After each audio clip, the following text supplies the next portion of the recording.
Hi everyone, Glenn here from mindovermenieres.com. So last week I gave you a little bit of an introduction to brain fog, that ever-present clouding of consciousness that so many of us with Meniere's disease and a lot of other conditions have to struggle with.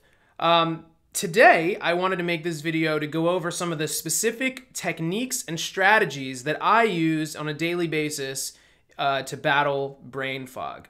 So first things first, we're going to start with the most important tool, and that's keeping track of your lifestyle and your diet and your health in an effort to figure out what exactly is causing the brain fog in the first place. Now, there may not always be a direct link for everybody. A lot of times, there's so many variables or it's unclear of what's causing the brain fog. But keeping track in a journal is a really important step, and it can help you to see the patterns and make connections that you wouldn't necessarily make on your own.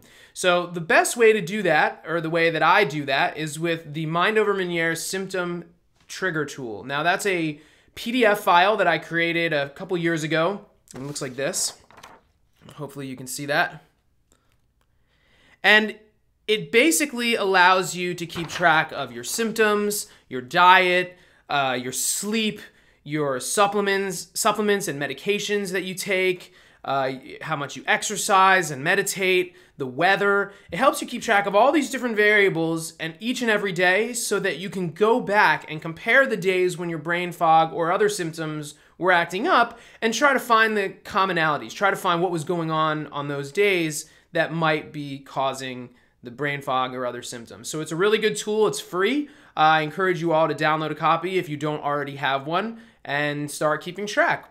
Now, aside from keeping track, we're going to start with the basics. So the basics include lifestyle management. Now, a lot of the lifestyle changes that are known to help and improve Meniere's disease symptoms will also help to improve brain fog some of the time. And even if it doesn't help to directly improve your brain fog, not doing these things can make your brain fog worse. So it provides this foundation that you can build on, and it, at the very least, will prevent you from getting worse. So that includes diet. You want to focus on eating a healthy diet, a whole food diet, organic when possible. You want to avoid processed foods. Processed foods tend to be very high in sodium and sugar, both of which can be triggers for Meniere's disease and can make your brain fog a lot worse. So you want to avoid processed foods and salty and sugary foods, especially if that's a trigger for you. But overall, you want to eat as balanced and healthy a diet as possible. You want to eat small or reasonably sized portions. Eating too much can be a trigger as well. So that's just a rough idea of the dietary changes that can help. It's going to vary from person to person, so you'll have to experiment a little bit. Exercise, of course, is very important to improving brain fog, but you don't even need to have an intense exercise routine. Often just going for a walk is what I recommend and what I like to do. Plus, it's all that your brain needs to start releasing endorphins, which is your body's feel-good chemicals. So anytime I'm feeling particularly brain fogged, I push myself to go for a walk around the neighborhood. So walking, great little trick to help improve brain fog. Also as important as sleep. You want to make sure to get plenty of high quality sleep. There's a lot you can do to improve your sleep, but just to give you a few quick ideas, you want to turn off all backlit screens 90 minutes before bedtime. The blue light spectrum emitted from those devices is going to mimic sunlight and cause your brain to shut down melatonin production, which can affect sleep. You also want to try to go to bed and wake up at the same time every day. Try to get yourself on a sleep routine, and try to do the same things before you go to bed each night. It will really help you to fall asleep more easily and sleep more deeply. And then, of course, stress management is a big part of managing brain fog as well as managing Meniere's disease. And there's a lot of different ways you can do that. From breathing exercises, I've touched a little bit about that in previous videos, and I'll link up to that in the video description notes below. Meditation is huge and is my go-to practice when I'm feeling brain fogged. I will always make sure to meditate. It may not make my brain fog go away, but it eliminates the stress and brings me to a much better place. At the very least, it makes me feel better. And it definitely helps with mental clarity. But also things like massage and acupuncture, anything that helps to relieve stress is definitely going to be a huge plus when it comes to relieving brain fog. So that's it for the lifestyle changes. Again, I'm just briefly touching on all these different things because there's a lot that you can do with each of these. So for the next category of techniques and strategies, I'll call these the simple tools. These are the low-hanging fruit, easy to implement actions and tools that you can use right away to start making improvement. So I like to say that the first rule of brain fog is to write everything down.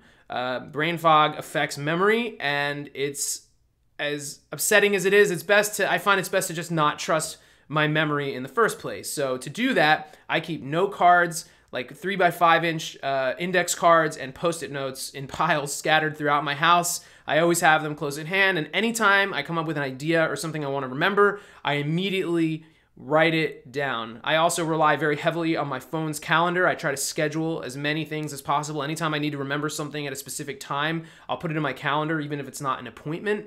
And as an added bonus, it's in your best interest to get one of the free cloud-based note-taking programs like Evernote or Apple Notes or Microsoft OneNote to keep track of your notes and stay organized. It's very helpful to be able to quickly jot a note down on your phone and then be able to access it on your computer or your tablet. That can help you stay organized and be less forgetful. One last quick tip is when you have something that's important to remember that you want to continuously be at the forefront of your mind, what you can do is write it on the back of a Post-it and stick that Post-it to the back of your smartphone. That's something that I do regularly, especially if I think of something when I'm falling asleep.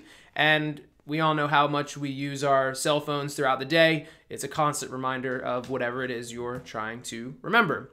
So the next tool is to follow as best as you can a fixed routine and habit. Now, according to some research, up to 40% of our daily actions are not the product of conscious decisions, but unconscious habits. So habits and routines are our brain's way of conserving energy. By consolidating a series of complex actions into a single chunk of information, our brain saves energy and has more energy available for other tasks. So the best strategy here is to try to follow a fixed routine in your day.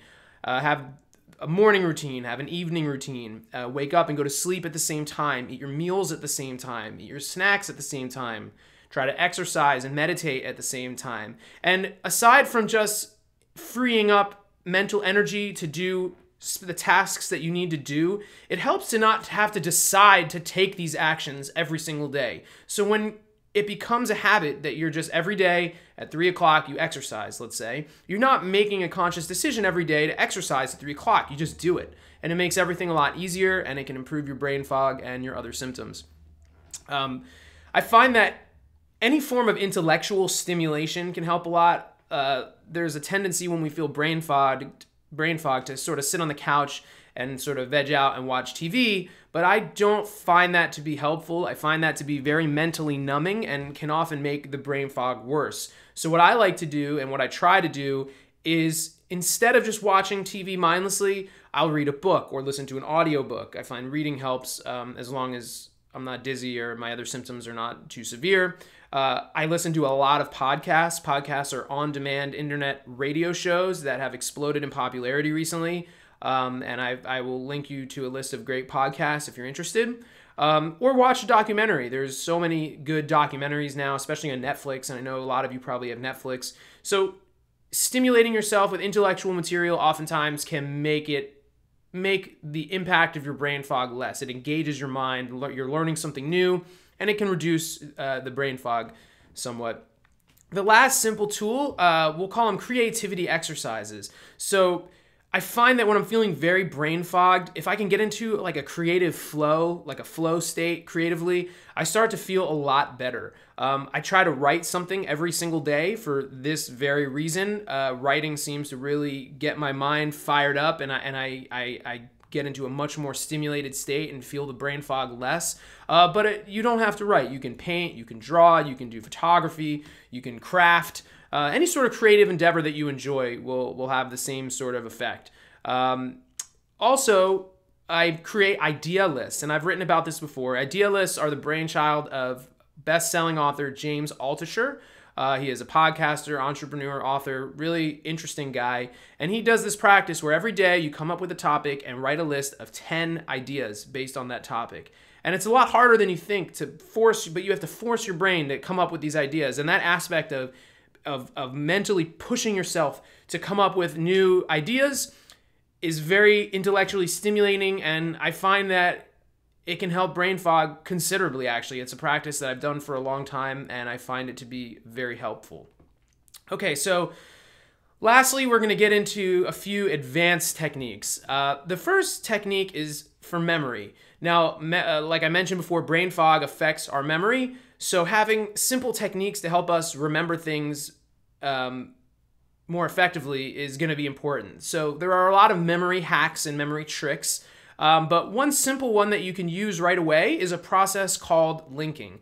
Now, we're not very good at remembering statistics and numbers and facts and figures, but we are very good at remembering places we've been, locations, and images in pictures. We think more in pictures and images than we do in words.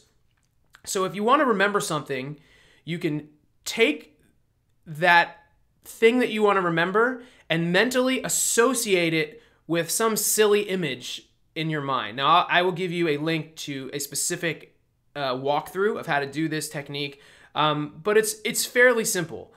So let's say you're at the grocery store, or let's say you're going to the grocery store and you want to remember to buy eggs. Well, in your mind, you can link, when you decide that you need to buy eggs, you can link eggs to a silly, ridiculous image. So maybe it's a image of a chicken in a hat juggling eggs. And as ridiculous as that seems, when you go to try to remember what you want to buy, you'll see that chicken in your mind's eye, and it will immediately make you think eggs. I've simplified this down. It's much more involved than I've just made it seem, but it is a very powerful tool for remembering things, and one that I use all the time. I wouldn't be able to remember anything without it.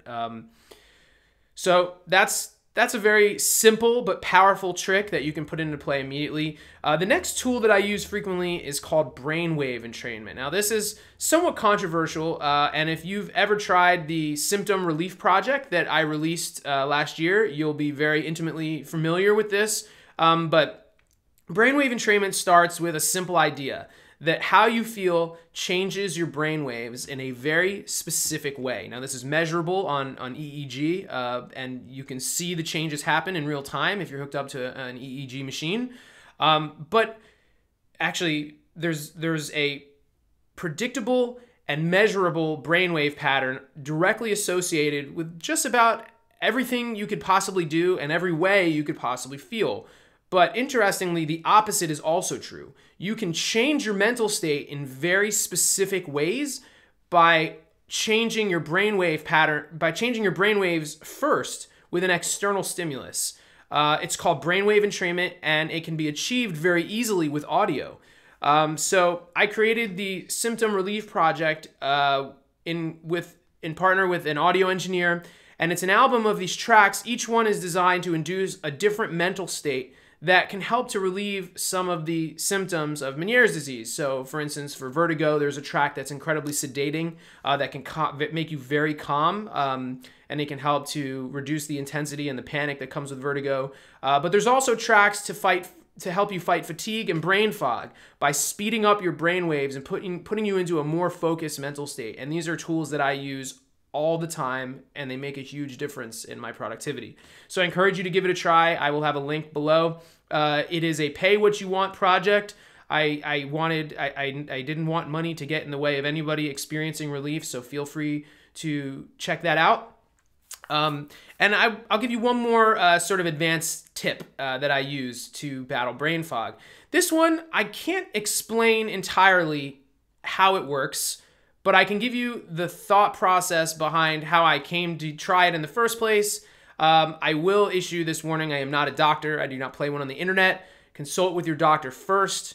But the supplement is activated charcoal. Now, it's an incredibly absorbent, porous material that can absorb up to 100 times its weight in toxins from the body. It's what they'll use if you overdose on alcohol or drugs. They'll pump your stomach with activated charcoal, but you can buy it in capsule form as well as a supplement. And it's been used for thousands of years in Western and Eastern medicine, and it is completely harmless to the body. Now, what got me interested in activated charcoal is that there was some research that suggested that brain fog might be connected to inflammation in the brain. And there was also research that showed that inflammation in the gut is closely linked with inflammation in the brain. So it got me thinking, if I could take activated charcoal and remove toxins, remove inflammation in the gut, maybe it would reduce brain fog. It was just a hunch. But I tried it and it worked. I use brain fog primarily when activated charcoal, primarily when I go out to eat at restaurants. And I find that if I have too much sodium or if I eat something that would normally trigger me very heavily, it gives me a little bit of leeway. I don't fully understand the mechanism behind it, and I will issue you a word of caution. If you'd like to try this, understand that activated charcoal will absorb any other medications or supplements as well that you take within 2 hours before or after taking the charcoal. So be very careful. You don't want to take charcoal with a medicine that you need to take for your health. So I recommend, please do this. Talk to your doctor first. But it is a very interesting supplement that's worked remarkably well for me. Then I will briefly mention there are one other category of supplements that are very good for brain fog. They're known as nootropic supplements, and they're a category of products that are known to enhance and increase cognitive function. And while I have used them successfully and safely for years now, they require a lot more explanation. So I will do a video solely on nootropic supplements at some point in the future, and I will provide some links in the video description if you want to explore that now. So that's all for me today. Make sure to check out all the links and extra resources that I've listed in the video description below. And until next time, have a great day, everybody.